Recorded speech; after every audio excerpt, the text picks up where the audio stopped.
I want the truth and nothing but the truth.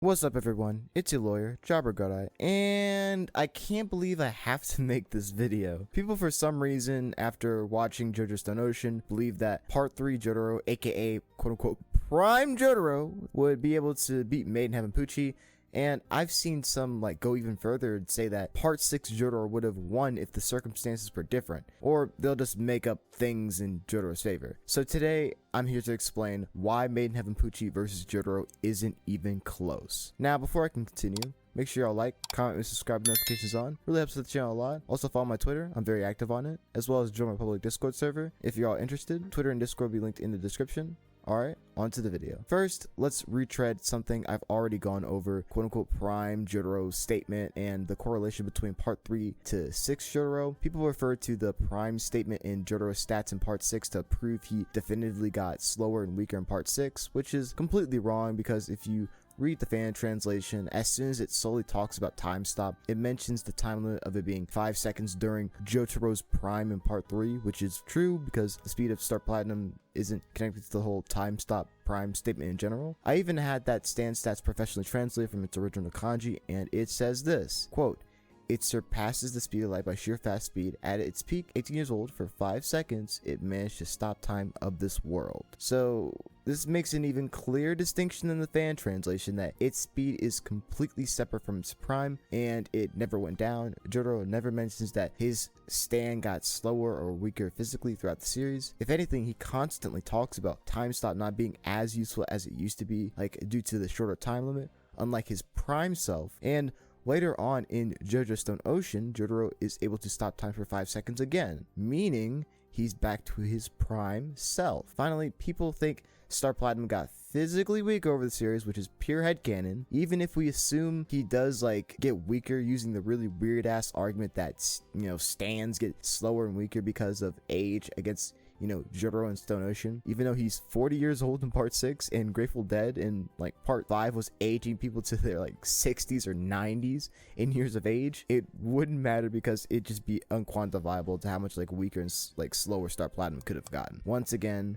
headcanon. With that out the way, let's talk about MiH Pucci versus Part 6 Jotaro 1v1, no outside help. Pucci blitzes in one-shots because if you've seen the anime and read the manga, Jotaro gets blitzed 3 separate times and would have died the first 2 times hadn't it been for, honestly protecting him like a human meat shield. And the 3rd time, Jotaro died.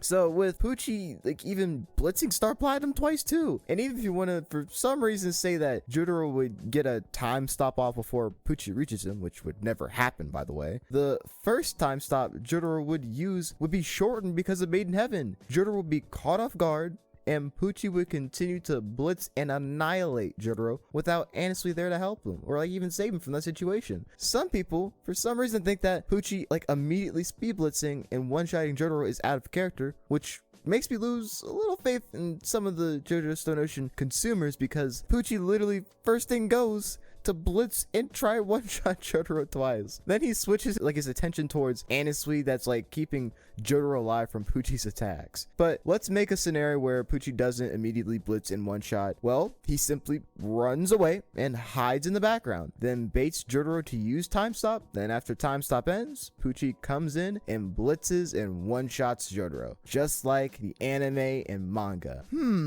Finally, people try to say that if Jolene weren't there, Jotaro would have won, right? And I'd like to poke a hole in that. If Jolene weren't there, Pucci simply would have threw the knives at Emporio instead. And I know, or at least hope, that y'all wouldn't argue that Jotaro would let a kid die. But the whole point of the Jolene knives thing is to make Jotaro make a down to the wire decision, his daughter or kill Pucci. Jotaro, of course, chose his daughter. But yes, maybe in some alternate universe where Araki wrote Part 6, you maybe just made the decision to make Jotaro just choose to kill Pucci rather than save Jolene, and that in turn would break Jotaro's spirit and will to live, like Pucci said when he was about to kill Jolene in the whole Sea Moon arc before Jotaro saved her. Alright, now MiH Pucci versus quote unquote Prime Jotaro. nothing changes at all, except that Jotaro is going to be at a bigger disadvantage because he's considerably less experienced than his Part 6 self, the one that Pucci, outsmarted and killed. Part 3 Jotaro stands absolutely zero chance against Pucci, and it'll just be a massacre. Anyways, that's all I got for y'all. Hope y'all enjoyed the video. Make sure y'all like, comment, subscribe, and notifications on. Follow my Twitter, join my Discord server, link down in the description below. And I'll see y'all later. Peace. Activate those different Spider-Man modes. You guys are killing it! He threw a freaking Metal Gear in your eyes. Metal Gear. Yeah, it's a lawyer. Summer about it. Keeping that in the video. Yeah.